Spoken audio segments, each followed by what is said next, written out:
Hello friend, मेरी team new blog में आपका स्वागत है। उम्मीद करते हैं आप लोग अच्छे होंगे, मस्त होंगे, स्वस्थ होंगे। और बताइए, बहुत गर्मी है। गर्मी तो बहुत भयंकर है। आइए आप लोग को एक पूर्वी सॉन्ग सुना रहे हैं, अच्छा लगेगा तो कमेंट कीजिएगा। कल्पना जी का है, बहुत पुराना सॉन्ग है। कहना है, आँखियाँ से ढर के पियाऊ, आँखिया से ढर के पियाऊ, ढार ढार पानिया माटी में मिलल जाता, चढ़ली जवनिया माटी में मिलल जाता। आँखिया से ढर के पियाऊ, आँखिया से ढर के पियाऊ, ढार ढार पानिया माटी में मिलल जाता, चढ़ली जवनिया माटी में मिलल जाता। बने से पहिले उजड़ गइल खोता,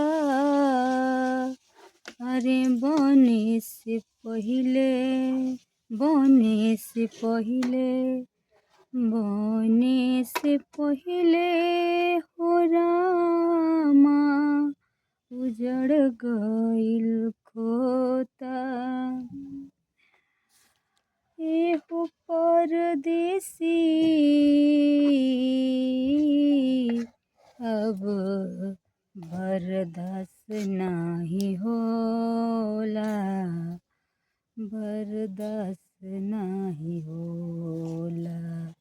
लोगवा त हमके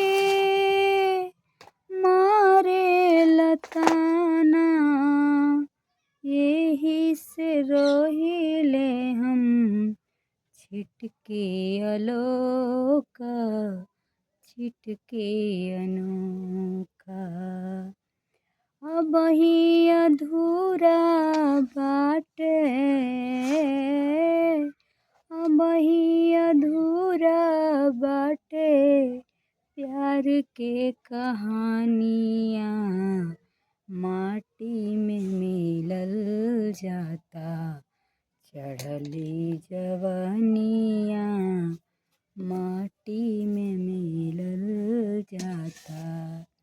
आँखिया से ढर के पियऊ, ढर ढर पानिया माटी में मिलल जाता, चढ़ली जवनिया माटी में मिलल जाता, चढ़ली जवानी।